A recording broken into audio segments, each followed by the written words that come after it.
إن الحمد لله نحمده ونستغفره ونعوذ بالله من شرور أنفسنا ومن سيئات أعمالنا. من يهده الله فلا مضل له ومن يضلل فلا هادي له، وأشهد أن لا إله إلا الله وحده لا شريك له، وأشهد أن محمدا عبده ورسوله، وصلى الله عليه وعلى آله وأصحابه وسلم. أما بعد، السلام عليكم ورحمة الله وبركاته. وقال نبينا صلى الله عليه وسلم, our Prophet sallallahu alaihi wasallam says in a hadith that was reported by Abdullah ibn Abbas radiallahu ta'ala anhuma, where the Messenger of Allah sallallahu alaihi wasallam said, لَيْسَ مِنَّا مَنْ لَمْ يُوَكِّرْ كَبِيرَنَا وَيَرْحَمُ صَغِيرَنَا. In this beautiful narration, the Messenger of Allah sallallahu alaihi wasallam teaching us these noble etiquettes that we should have. And Shaykh ibn Baz, rahmatullah ta'ala alayhi, comment on this hadith. He mentioned how the Messenger of Allah sallallahu alaihi wasallam begin with that which is greater than that which is lesser. He begins with the elders. So the Prophet ﷺ said, "Laysa minna," they are not from us. "Man lam yuwakkiru kabirana," those who do not show honor towards our elders. Those who not show honor towards our elders, those who have preceded us. Those who have preceded us not only in sin, in age, they preceded us in ilm, in knowledge. They preceded us in shahada, the testimony. They preceded us, inshaAllah ta'ala, bi-idhnillah fil Islam. They preceded us, in hadith, Quran, etc., etc. They exceeded us. So, مَنْ لَمْ يُوَكِّرُ كَبِيرَنَا, whoever does not show honor, the Prophet ﷺ said, towards those who are our elders, so they garnered a certain level of respect off the back of them being elders. It doesn't make them infallible. It doesn't mean that everything they say should be followed. That doesn't mean that. But the respect level must be there. وَيَرْحَمُ صَغِيرَنَا. And then he says, have mercy on those who are our youth, those who are the youngsters. Okay? The Prophet ﷺ is teaching us a beautiful etiquette to have. And this, as Shaykh ibn Baz says in his explanation to this hadith, he says this shows how to build that bridge between the elders and the youth in regards to that ihtiram that they should have for one another. Because it helps keep the Muslim society intact. Unfortunately, we have embarked upon a certain group of individuals that throughout the years, no matter how noble their intentions were, no matter how they, inshallah ta'ala, present themselves, we have seen a pattern that has been taking place, that they have now introduced which we know as the cancel culture, where we cancel any individual into the Muslim community via the noble brothers. And these are the people I'm talking about, the quote unquote noble brothers. Because no doubt Abdul Hafid, the Imam of Masjid Muqbil, is one of those elders that you can apply this hadith to. May Allah Jalla wa Ala preserve him and keep his honor intact and forgive him from his mistakes and make him, and free him from all evil. Ameen. Likewise, our elder, Dawadib, similar path, similar issues regarding via the noble brothers, who are the youngsters, who have canceled him in a roundabout way. He's our elder, and many of us are familiar with the works and the dawah efforts of our elder Dawadib, Abu Tasneem, Hafidhullah. And the same dua I make for Abdul Hafiz, the same dua I make for Dawadib. Likewise, Abu Usama. Many of you might be young, you might don't know the issue of Abu Usama. You might do or might not. You don't know the circumstances around that. But Abu Usama is also still one of our elders. You can't get around the fact that he's one of our elders at the end of the day. And Abu Osama, Hafidhullah, and Hafidhullah is not just applied to the scholars, but it's just a dua that you make for one another. Abu Osama, alhamdulillah, is one of our elders. Just like Abu Uwais, rahimahullah, is one of our elders. Okay, now Abu Uwais, rahimahullah, he's no longer here. May Allah subhanahu wa ta'ala make his grave spacious. Ameen. Abu Uwais, rahimahullah, is also one of our elders. Talib Abu Abdullah, one of our elders. Again, this hadith can apply to those individuals who are our elders. You understand? You have Farid Abdullah, one of our elders. And the reason why I'm mentioning this first, starting off with this hadith before I get into the actual gist of this whole topic, is because I want us to understand that they garnered a certain level of respect, even in the way that we chose to advise them, even in the way that we chose to deal with them. They still garnered a certain respect. And when you don't see that respect emanating from the youth to these elders, all right, it shows us a level of understanding of the youth, quote unquote, via the noble brothers. When dealing with the elders, they should have more respect. All right. Now, many of you might be aware, many of you might not be aware of what I'm going to talk about. There has been a PDF, as well as there has been tweets buzzing over the last couple of days pertaining to the Imam of Masjid Muqbil in a khutbah that he has supposedly given, where there has been some allegations that has been levied towards him in regards to him attacking one of the scholars of Islam, which is none other than Sheikh Rabi' Hafidhullah, and also seen some statements that he made that's allegedly supposed to be made within this khutbah were pragmatic to the noble brothers. All right. And the way that they dealt with this and the way that they addressed this is where you see the difference here. Okay, this is why I call it the cancel culture. And we're going to analyze that, how they dealt with this and how they proceed to deal with this, which we have seen this pattern throughout the years. All right. So we saw the tweets going around. Then they placed it into a PDF, a question that they posed to Sheikh Ali Al-Hudayfi, Hafidhullah, concerning Abdul Hafid, the Imam of Masjid Muqbil in Philadelphia. Okay. And the way that they worded it, and this is, you have to look at this stuff, because this stuff tells you stuff concerning his attacks against. All right. Now, the hadith we quoted earlier, we're supposed to have husnul dhann. All right. We're supposed to have good thoughts about one another. All right. Do we want to really attach the word attack to the brother that we know that has been propagating the dawah for years? Even before some of these youth took the shahada, have taken the shahada. We want to say that he's attacking. Now, that's a strong word, that he's attacking. Even as we're going to read some of the statements that were levied against him, even when you analyze that, do we say that this is an attack? Do you understand?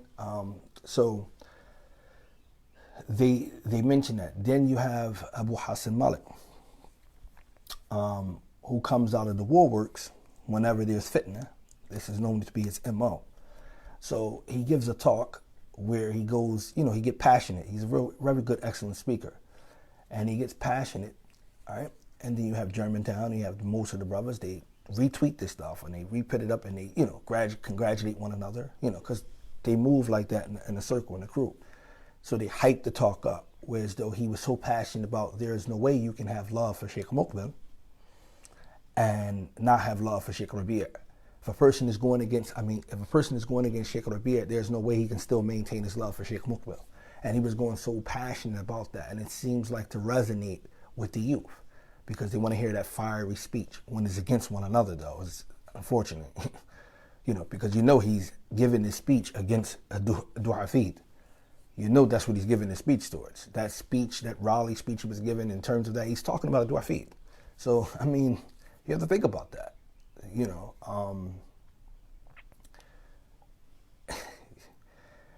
and like I said, ignorant Muslims who don't learn their deen, who don't learn the language of their deen, who don't understand these things, they're like sheeps being led to the slaughter. And that's how I look at it, like sheeps being led to the slaughter. You understand? Because what you're doing is you're following someone or something that may or may not be correct, but you don't have the necessary knowledge to discern whether it is correct or not. But they don't hold that manzala for you to be like, okay, we're going to follow them and we're not going to follow them. That doesn't hold. So in this advice, which is one of their tactics that they do, they will call a scholar, regardless of the pedigree of that scholar. They will call a scholar and then they will hit them with a loaded question, okay? And there is an agenda and a purpose behind this. Because from the Bab al-Nasiha, they could have went to Abdul Hafid. This could have never been public. Yes, they can argue that this was a khutbah that was given. So because he made it public, we want to make it public. They might can argue that, wiggle around. But out of respect and out of knowing, and not saying that behind closed doors, nobody didn't go to Abdul Hafid or anything like that. We don't have those intimate details.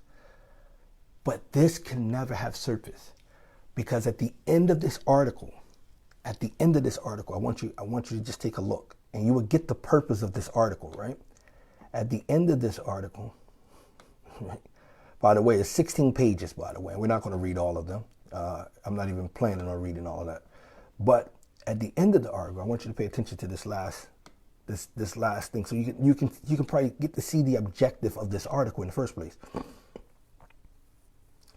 So they asked the Sheikh about canceling Abdul Hafid, because this is the purpose of this stuff. You have to look at it.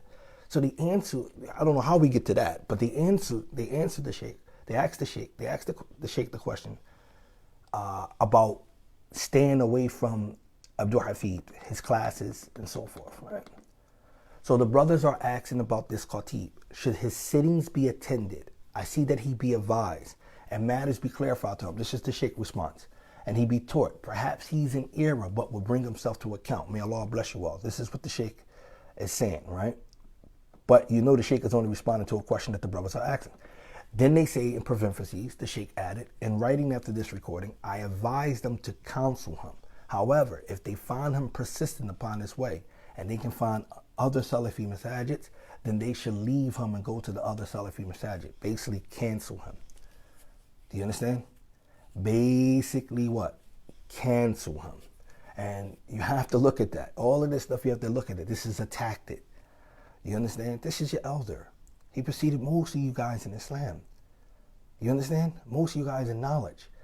Do we have to get to a end result? Not to resolve the issue. That's not the case here. But to get to the point of not taking from him. You understand? But and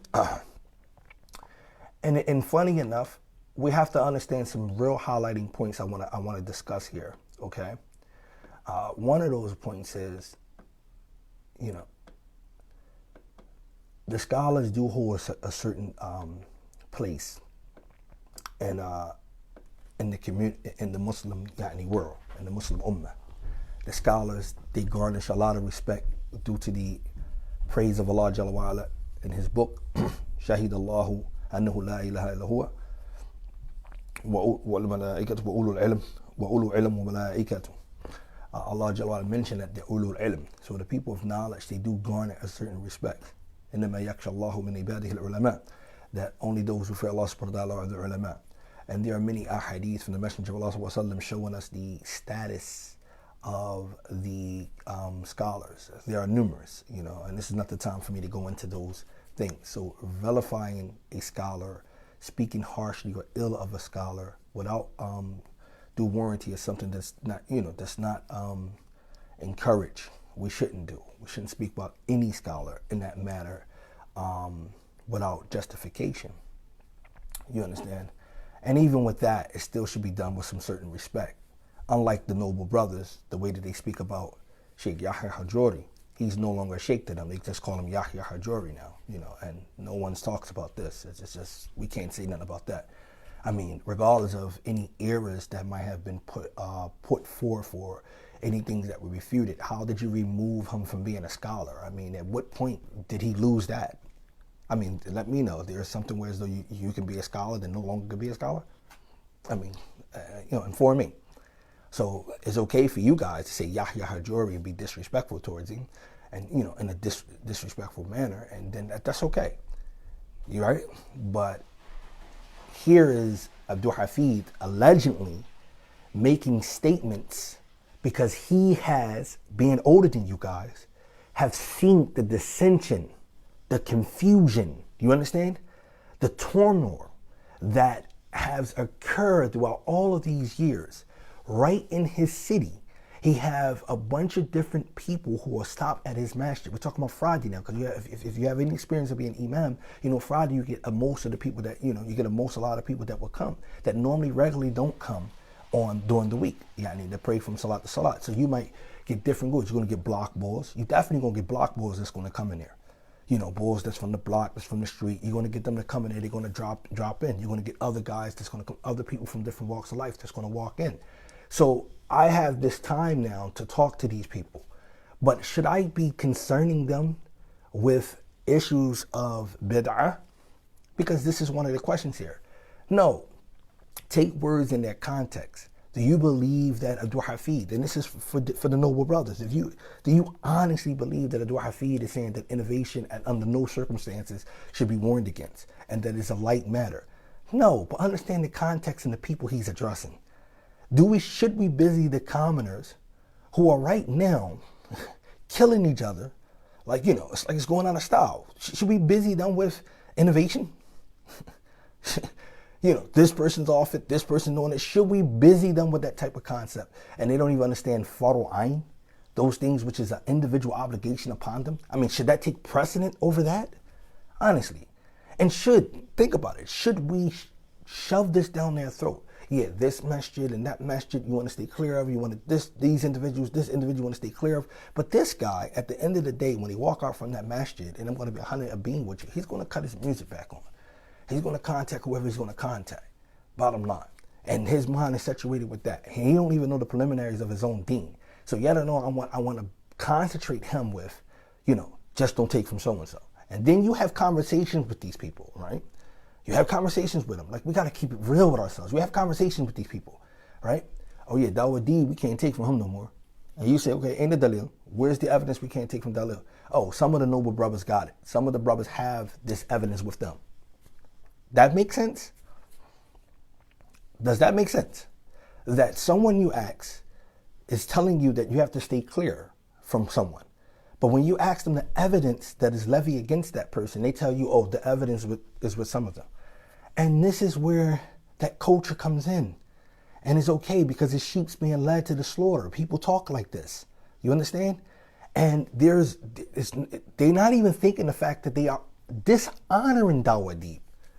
They have attacked his honor, right? They don't even look at that. Like, you attacking the honor of an elder, not alone he's an elder, but you're attacking the honor of someone and you don't have no dalil. It's amazing, right?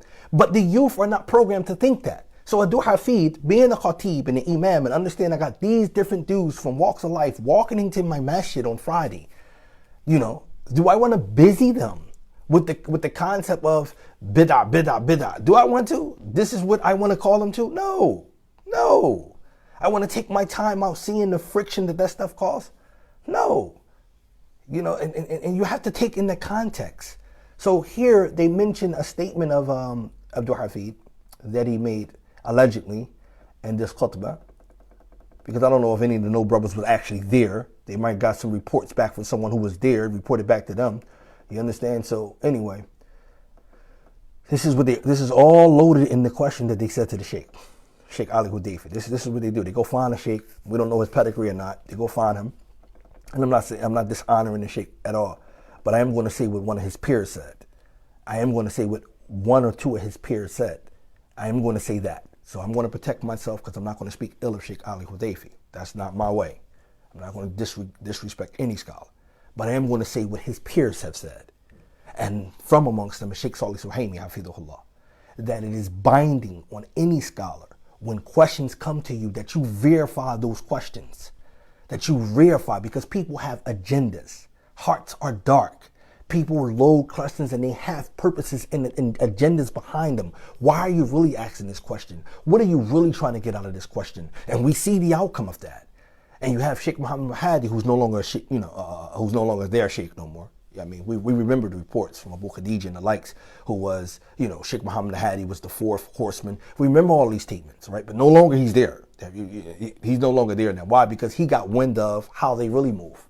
And when he got wind of how they really act and how they really move, and it wasn't cool, and he went to expose them, then we're going to get rid of him. And then the sheeps, here they come. No ilm. How do you cancel a scholar? I mean, I'm just trying to figure that one out. How do you cancel a scholar and it is okay? Allahu Musta'an. How? This is dangerous times. How can you cancel a scholar just like that? Like, we're just going to wipe them out. The one that you advocated so hard for. We're going to take him to Sheikh Muhammad al-Hadi.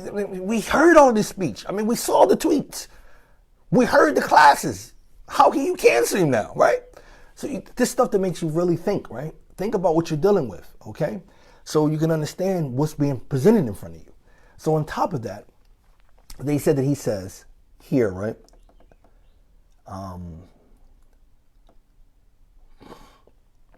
When the sheikh goes in his bag, I want to just go back up to the top. I went all the way to the end. It's right in the first. Okay, a question was posed from the brothers regarding the Khatib, right?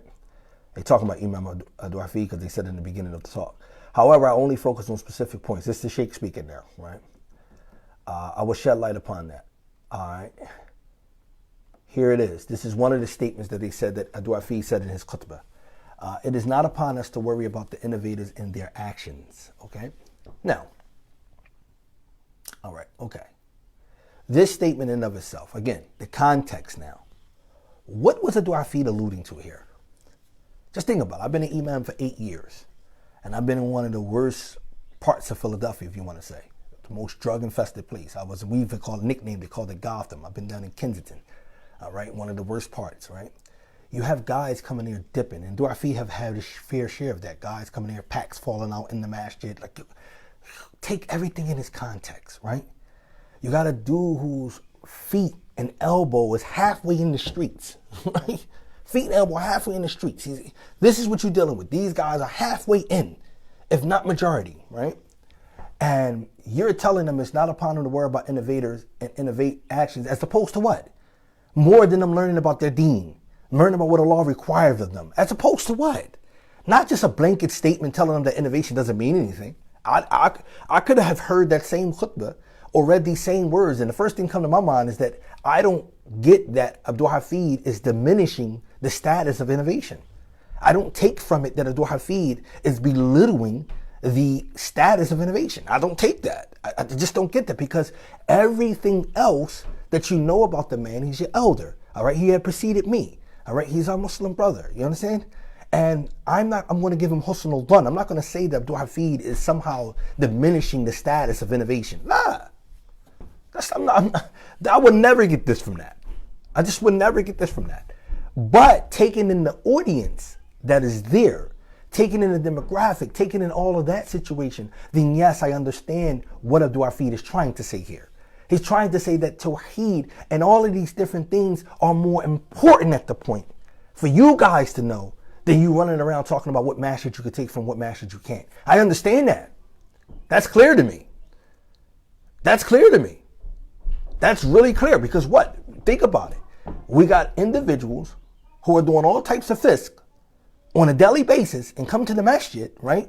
Because it's like a gang affiliation. Oh yeah, I go to Mukbil. Oh, my Salafi is approved. Yeah, I go to Germantown. My Salafi is approved. Yeah, I go to Camden. Masjid Muhammad Wahab. Yeah, my Salafi is approved. This is what they think Salafi is stamped by.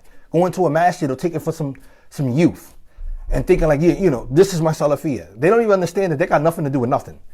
Salafiyah is not tied to a masjid.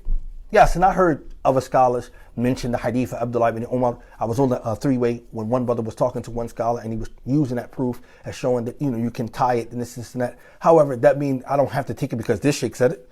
No, Salafiyah isn't tied to a masjid. Do you understand? It's not tied to a masjid. The companions didn't even move in that way. The Tabi'i didn't move in that way. And this is why I keep telling you guys, you have to learn Arabic. You have to learn and study, because then you will start reading yourself and you will start seeing yourself that this weren't their way. You understand? So for a person to sit here and tell me that, my Salafiyya is just a stamp, and this is how the youth is perceiving it. They're perceiving it that I am Salafi as long as what group of students I take from, and along with scholar names I learned, because I never met these scholars. I don't really know their background. I don't know what they study. I'm only taking it from the noble brothers. This is what they telling me about these scholars, right? Regardless if the scholars are not infallible, because we have to remember the golden statement of Imam Malik, which is a very beautiful statement that we have to remember. And that statement was Imam Malik was in the Prophet Masjid, by the way. He was in Medina at this time when he said this beautiful hadith. And he was pointing at the Prophet's grave, where he says anyone's statement can be accepted or rejected. That means including himself. Anyone's statement can be accepted or rejected. Illa what? صاحب هذا القبر. Pointing to the Prophet's masjid, except for the individual of this grave. Meaning that no one's statement is binding to take besides Allah and His Messenger. No one's statement. I don't care who you are. So we can't stop there. If I don't want to listen to a lecture or listen to a view that's being pointed out by any scholar, no matter who it is, I have that right. Do you understand that? I have that right because his statement isn't binding. It's not binding upon me. It's not.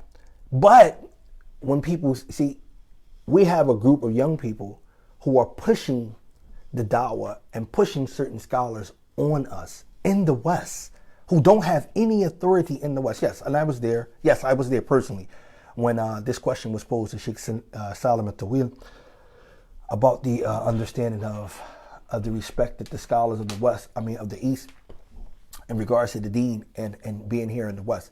Yes, we do show the scholars of the East respect. No one is saying that they're not our scholars. We're not saying that.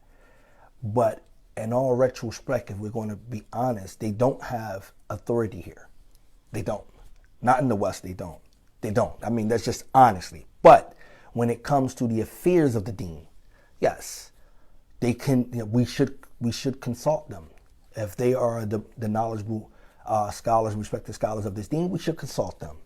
And if we have scholars here that is from us, we should consult them too. Do you understand that? If we have scholars who Allah Jalla wa'ala have raised them to that level, then they should be consulted too. If they are trustworthy, if they are strong, and they stick to that which is correct, as far as that of the methodology of Ahl Sunnati wa Jama'ah, ala fahm salaf. We understand that. Then we consult with them as well. But this understanding of I don't even know this man. You have to take from him. And if he said that Ma'ribi is our biggest concern here in the West, you have to ride with that. Man, I'm still trying to figure out if so-and-so down the street, I got to holler at him because our youth right now is into drill. That's what's going on in Philly right now. They drilling. If you don't understand what's going on, like you imams acting like you so lost. No, they into drill. And Du'afi, with his background, he understand that. Yes, Du'afi was definitely from the street, so he understand the background of the situation. Yes, these individuals out here, they ain't playing. They on go. That's what it is. So I'm not going to sit here and shove down their throat a scholar that's in Mecca or Medina that they may or may not have the chance to ever go over there to see the scholar or visit the scholar, and I'm going to busy them and concern them with who he's refuting at the moment. No, I'm not doing that, man. That don't make sense.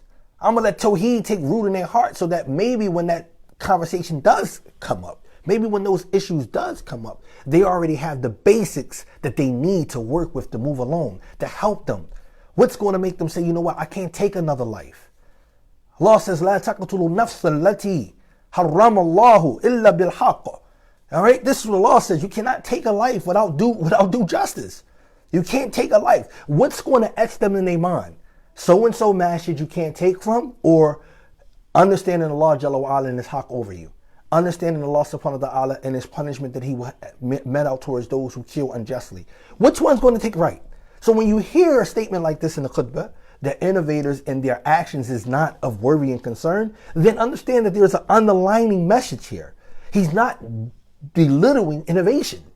No, he's not belittling the status of it. No, he's basically letting you know that in my audience, you see, this is more important than just that. You understand? This is more important than just that. And it's crazy because this is where really all of it comes from. And I'm going to show you the tactics of these young people. This is where it all comes from. That wasn't even the most craziest statement that was alleged that that Abdul Hafid, may Allah Jalla preserve him, have said. This is where all of this come from. Now you see the reason why they put it on the internet. Now you see the reason why they posed the question. I want you to see this now. You're going to see the reason behind the cancer, right? The canceling culture here. You're going to see it. Let's move on. This is it. This is the one right here. Also from his speech in his Jumu'ah khutbah is his allusion towards Sheikh Rabi', according to what the questioner stated. He said, we understood that the Khatib was alluding to Sheikh Rabi' by saying that the scholars have pointed out errors on his behalf.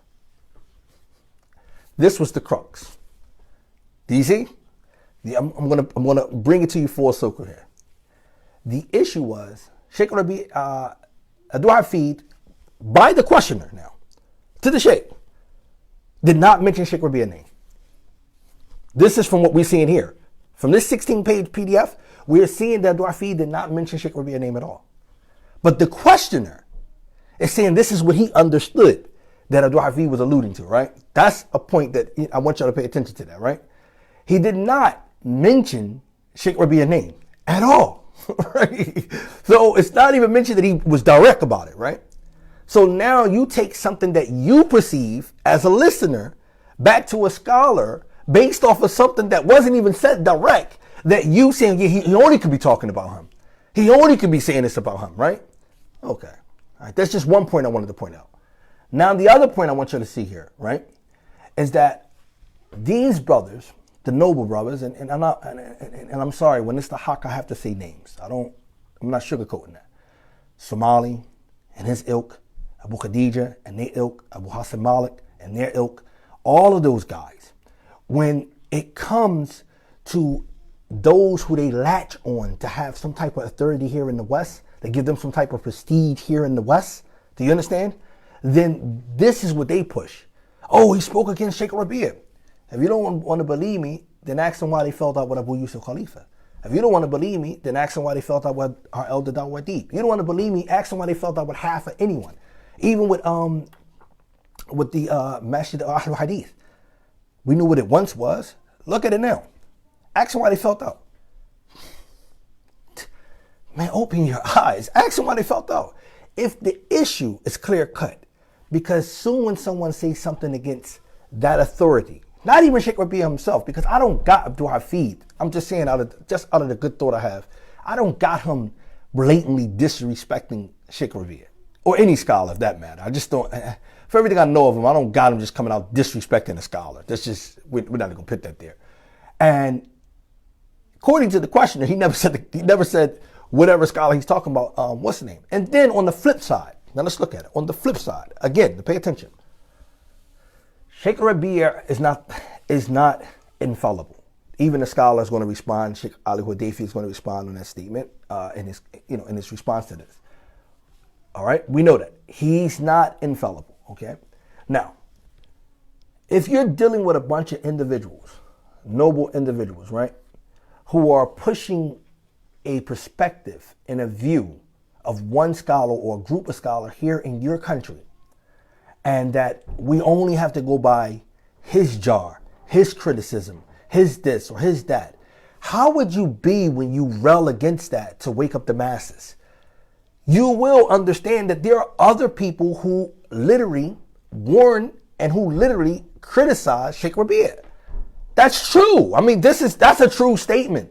Now, if you want to say, what's your intent, Abdul Hafid, or what's your intent, Brother Nafiz, when you mention this? What is your intent? Are you trying to confuse the people and make them not take from Sheikh Rabi'? What is your intent when you say this? No, it's just to show you that there is no one that's infallible. There is no one that's infallible. There have been claims and there have been scholars now. We're not talking about just the student of knowledge. There have been scholars who have criticized Sheikh Rabi'. And then if I go back to Sheikh Rabi'ah's statement himself, Hafidhullah, where the Sheikh says himself, Ana naqid. And I heard it, I understand Arabic, so I heard him. He said, I am just a criticizer. You understand? I criticize. I get it right sometimes, and sometimes I may not get it right. You understand? I get it right sometimes I may not get it right. He's not the prophet. He's not the prophet of Islam. You understand? He's not Muhammad sallallahu alaihi wasallam. There is no wahi that's being delivered to him that he will be 100% right. It doesn't matter. And actually, that goes against Islam, and that's a form of disrespect That's a form of disrespect to the scholar when you go to that extreme with any scholar. Do you understand? That's a form of disrespect to the scholar. That's not respecting the scholar. You disrespect the scholar like that when you make the scholar words become infallible, or you put them on the manzila of the Quran and the Sunnah, whereas it's binding that you have to take it. That's not true. You understand? Let alone the issue about jahr. You don't have to, it's not binding that you take the jahr one scholar over another. That's not binding. We already dealt with that in many topics that we did. We already dealt with that for many scholars who already explained that concept. You don't have to take the jahr of one scholar over another. You understand? Sheikh Rabi'a, he criticized Tahir Wyatt. Okay, I don't have to take that. Sheikh so-and-so, he praises Tahir Wyatt. Okay, now when I get into the details, okay. It's not binding on me take it, because at the end of the day, it's going to go back to ijtihad. That's what it's going to go back to. And I'm not binding to take an ijtihad point of view from any scholar.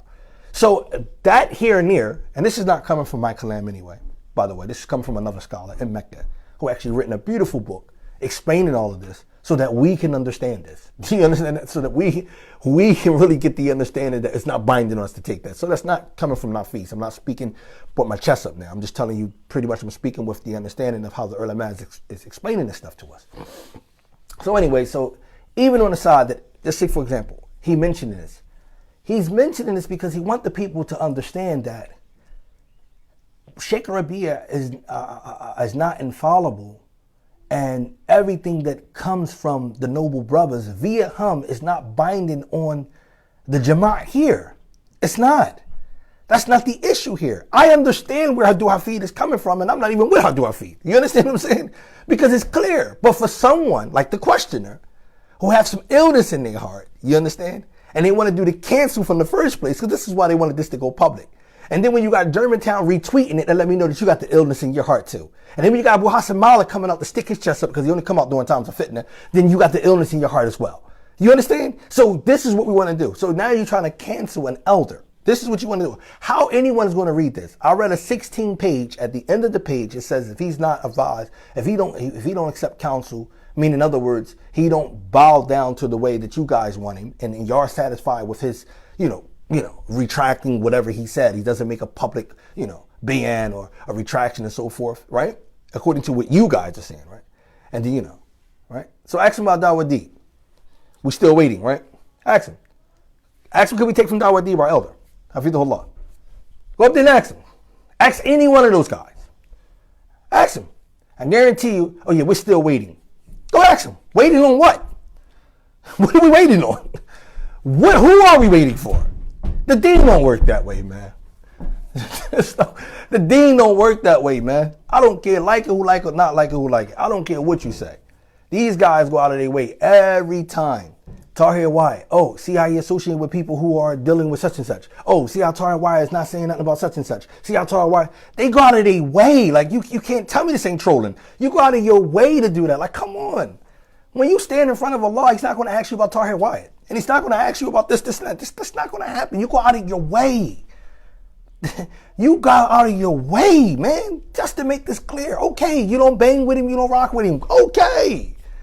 All right, yes, I don't agree with no interfaith dialogue at all, under no circumstances. I, Nafis Abu Zayd, don't agree with that. I don't agree with no coming together, having an inter-dialogue, get together, even when fasting or iftar. I don't agree with that at all. Our Messenger Muhammad SAW never done that.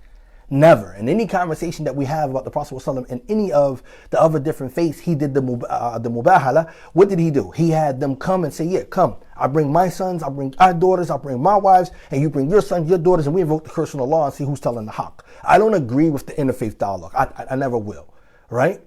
But even at that point, just because Tahir have a relationship with Philadelphia Masjid, and Philadelphia Masjid might have participated or may not. We don't know what the details of, and we don't know what Tahir have said or what he didn't say. Like Muhammad Munir. Just because Muhammad Munir is moving around, and it reminds me of a statement that Sheikh Salim Tawil said. He had gave this piece of advice personally to our brother Akil Ingram. May Allah Jalla wa Ala preserve him. In regards to the concept of Salafiyya being in a bubble. All right, Salafiyya is not a bubble. It's like you're gonna restrict yourself if you just worry about these guys, because you're gonna limit Salafiyya. You're gonna limit the reach that it can have. You're gonna limit it There's so many Muslims outside of Germantown, Muhammad Wahab. You understand what I'm saying? It's so many. So many Muslims. Bin Baz. It's so many Muslims outside of that circle, man. It's so many Muslims outside of that circle. So why would I restrict Salafiyya, something that is vast, to something that small, to a bunch of youth who may or may not get it right? Why? That don't make sense. It's a bubble. So I understand the rights of Sheikh Salim At-Tawil, right? So if our brothers, because they have scholars who have actually behaved in this way and have moved in this way and have gave talks and have advised and advised them to move in this way, you can deal with so-and-so group. You can deal with so-and-so group. We have what? Sheikh Wasil Abbas making that clear when he had his famous conversation with Abu Khadija. And they was disrespecting the Sheikh then. No one to talk about that though. How they was talking about the Sheikh, disrespecting him because, like he said, okay, is a Sufi on the panel. And what? I'm Sufi now because there's a Sufi on the panel? I'm invited to go speak to a gathering, right? And one of the speakers at the gathering is a Sufi. Okay. What does he have to do with me? I'm not the control of the event. I didn't put the event together, but I'm not going to miss the opportunity to give da'wah. I'm not going to miss the opportunity to call to that which is correct. I'm not going to, and I don't have to sit here and go back and forth refuting the Sufi speaker. I don't have to do that. This is understanding, man. This is fiqh. This is understanding. And we got these guys, no, you can't sit on the same panel as a Sufi. They couldn't understand that concept. So that makes the Sheikh Ikhwani now. All right? Because this is what they say about Adu Hafid Khutbah. Where Adu Hafid is allegedly supposed to have said, why are they so afraid of the Ikhwans? Right? Now and again, understand where Adu Hafid is coming from. He's coming from the bab of frustration, man. Right? He's coming from that bab. We got real issues here in Philadelphia and abroad, in America, period. But yet and still, I can't take from a brother who just graduated from Qura. I can't take from a brother who just graduated, who just got his master's, who just got his doctorate. I can't take from these brothers. I can't benefit from these brothers because these brothers who dropped out and flopped out and who went here and there, I just can't take because they're lording things over my head and they're pushing this, but we have certain things that's frustration. So now, Imam Muslim Family Center, they Ikhwanis. Waliyadu billah. Right? They're Ikhwanis. They are Ikhwanis. Waliyadu billah. Right? And why are they Ikhwanis? Because Fulan and Alan, this is what they want to pump and propagate to keep the people away from them. All right? Before Dr. Tahir got back to the States, none of these brothers, the noble brothers, was calling themselves sheikh. Now everybody is sheikh. You look at it. Now everybody's a sheikh. Why? Because we're going to belittle the fact of whatever level that Tahir ever reach. We're going to get that out your mind. We all sheikhs. He a sheikh, I'm a sheikh. That's the mindset, man. You got to get past that stuff, man. Start seeing what it is. Stop seeing you street and you don't recognize street for what a street is. If you see a bunch of boys trying to pimp out the deen or so forth and so on, you read it like it is. You read it like it is. And you look at those who are being sincere in their effort in the da'wah and who's trying to teach. You understand? That's what you look at. Like, okay, these brothers over here, they're really teaching. I can actually learn something. My man is going over fiqh salat. He's going over this. He's going over that. He don't got time to go back and forth. And no one's saying that you don't have to warn against innovation. If it's innovation, yes. But I'm not going to busy my people with innovation when they are strung out on drugs. I just don't, that don't make sense to me. I'm sorry. It doesn't make sense. That person needs tawheed. He needs to have a connection with his Lord. I mean, if only thing he can latch on is that, they said you don't supposed to take from that individual. Right? And that's all he takes with him. But he don't stop getting high. You know what I'm saying? Yeah, they said you don't supposed to take from that individual. Yeah, Somali, that's my man. Yeah, he's upon the haqq. How he's upon the haqq? I mean, no one from the Salaf would literally just say a person is upon the haqq. Okay, just a statement like that, to say that, trust me, it have to be some actions behind it to say that individual is upon the haqq. You understand? He's sahibul haqq. Ain't nobody coming out the woodworks because you scream the loudest or, you know what I'm saying? You sound a little flowery and you're upon the haqq. No association is going to say, okay, yeah, you're the haqq. No, akhi, la, that's not how it works. How he's upon the haqq? You telling me Fulan and Alan is upon the haqq? Okay, let me know how he's upon the haqq. What haqq? Is the haqq according to that of Allah and His Messenger? Ala fahm salaf? Are you sure? Are you sure now? Because if that's the haqq, then that's what we're going to accept. But we're only going to rock with a person long as they cleanse, as Sheikh Islam Taymiyyah mentioned in that beautiful point, that our cleansing to any scholar is going to be based on his cleansing to the Quran and the Sunnah. Do you understand that? If he's 100% with the Quran and the Sunnah, then we're 100% with him. If he's 80%, 70%, if he's 40%, then we're 40% with him. We're not rocking out with anyone just because they who they are. No, it's the Quran and the Sunnah which allow us to rock out with you. And you are not infallible. You can make mistakes. And you're going to make mistakes. You want me to bring the hadith again? The hadith of the Prophet ﷺ to Abu Bakr? That if you didn't sin, Allah will create a group of people that will sin. You're going to make mistakes. I don't care who you are, you're going to make mistakes. You understand? You're going to make mistakes. But we have to really, and that's why it takes me out. And a lot of people, I understand your reactions when it was like, it felt hypocritical when we seeing that the brothers are passing around dealing with the reconciliation between the youth. And that was something I actually praised that action. I don't allow whatever issues that I have with House of Somali. I really praise that action that they were able to real fast, so that didn't lead to any violence, no gun shedding or blood shedding and stuff like that. So they was able to do the reconciliation. But some people felt the flip side of that. They're like, okay, here you is talking about reconciliation with the youth, but where's the reconciliation with your fellow students, your brothers in Islam, the other du'ats? Where's that reconciliation at? When are we going to have that talk? When are we going to sit down and have that talk? Oh, we can't, right? Because so-and-so doesn't hold up this scholar like you hold up that scholar. And he's not binding to do that. He's not binding to hold up scholar so-and-so over above scholar so-and-so. He's not binding. He don't have to do that. He don't. We're not going to make this an argument about men. We're not doing that. You understand? We're not doing that. So when you look at these statements that were levied against our elder, Abdul Hafid, Hafidhullah, you see the ill intent behind this whole thing. You see how these brothers are driving a narrative to cancel someone. And that is their objective. Because they say that last question, oh, so our brothers, can we take from him? You understand?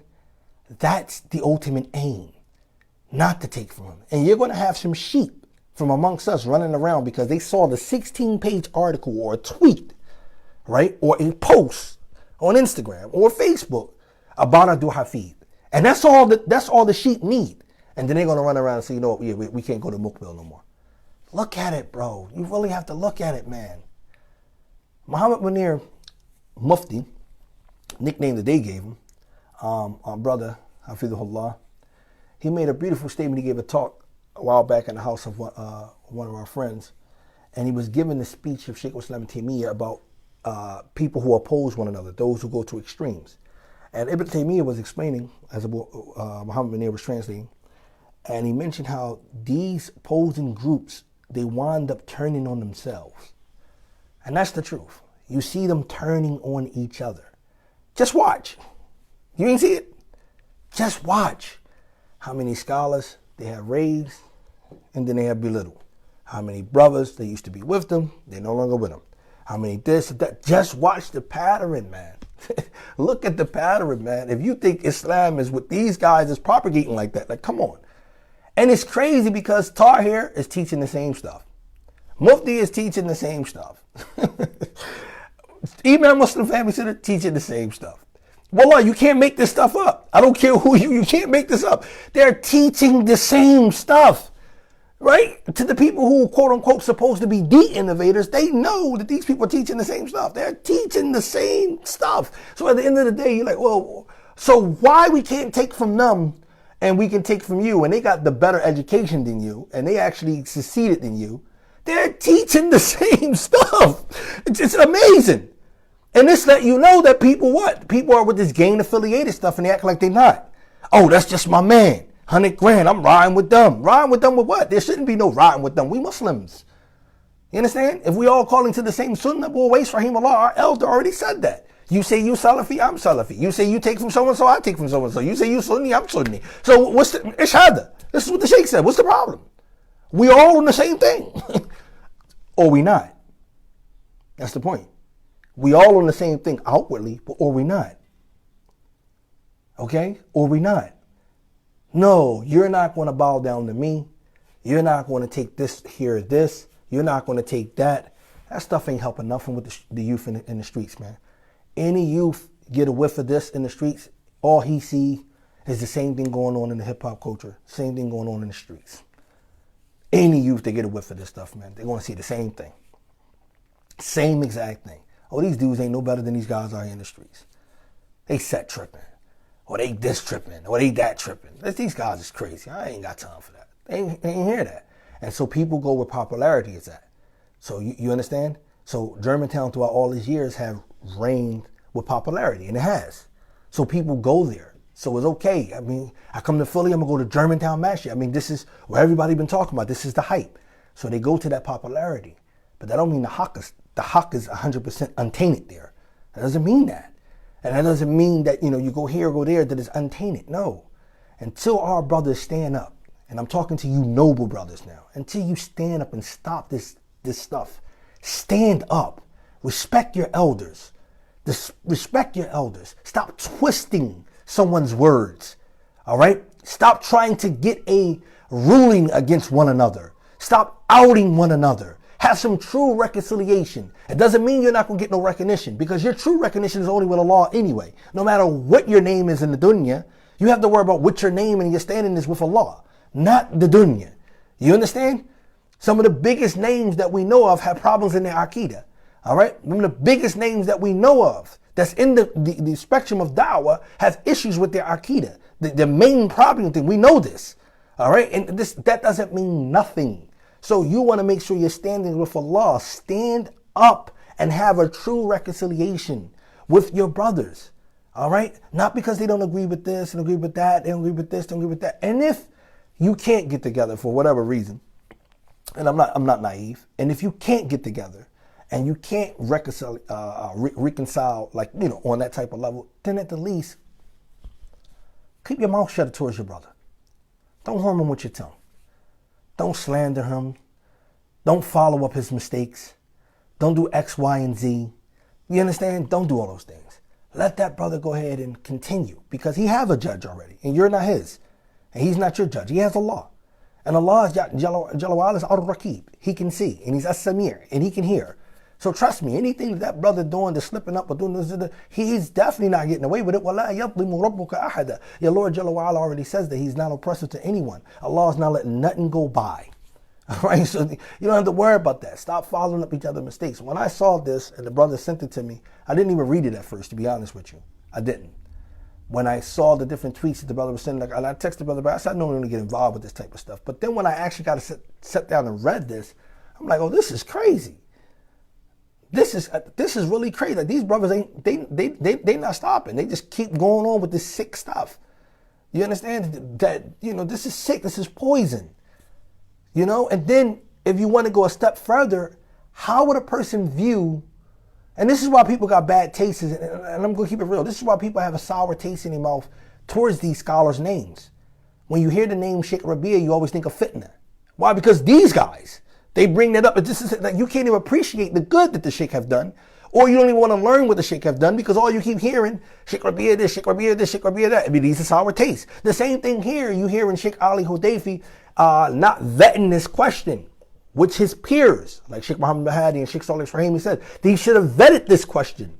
There's an agenda behind it. Vet these questions. Don't just accept it wholeheartedly. I don't care who they are. Right?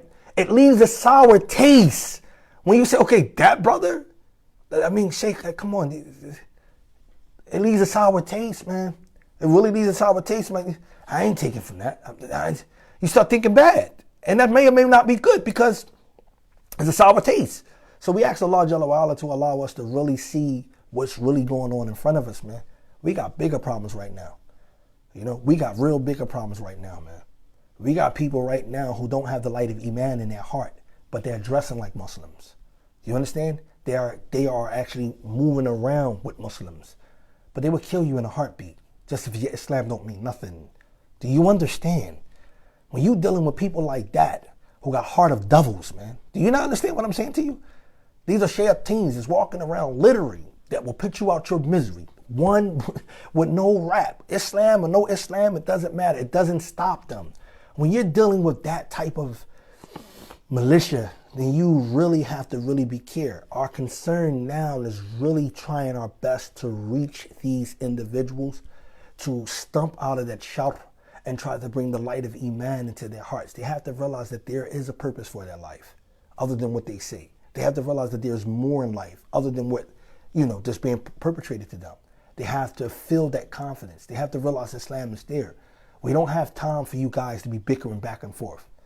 Okay, just because you don't like what Dua Hafid said, or you don't like the fact that Dua Hafid don't want to jump on one bandwagon of one scholar or one group of scholars. So all of a sudden now we got to get him out of here. Let's cancel him. Last but not least, you jumped up with all this money. That's another question. That's a concern. I've been an imam for 8 years of a masjid. Yeah, we struggle. But where you popping up all this money? It just doesn't pop up out of the way. I mean, the masses ain't just dropping off loads of money to you. Where you popping up with all this money? That's just a good question to think about, man. Like, where you popping up, to give out, all of this money, venerate your masjids and so forth. A lot of that stuff, man, you got to really think about where you're getting this bread at. You understand? And we got to really be careful, man. Dua Hafid, stay strong. Keep your head up. We respect you. You're our elder. We're not going to twist your words. We understand exactly what you meant. And that's just that. You youth, Somalia, Abu Hassan Malik, man, fear Allah Jalla wa Ala, man. Reconciliate. Change your ways, man. Change your ways, man. Change your ways for real. Change your ways, because the way your brother's been behaving over these years is not correct. Under no circumstances will I ever condone what you guys are doing. It is wrong. It's 100% wrong, because and the Hassan Malik it's heard they got a good relationship with Dua Hafid. Like, come on, stop this nonsense stuff, man. Whatever we said that was incorrect today was definitely from ourselves and the shaitan. What was correct is from Allah Jalla wa Ala. Subhanaka Allahumma bihamdi. Ashhadu an la ilaha illa anta astaghfiruka wa atubu ilayk. Assalamu alaikum wa rahmatullahi wa barakatuh.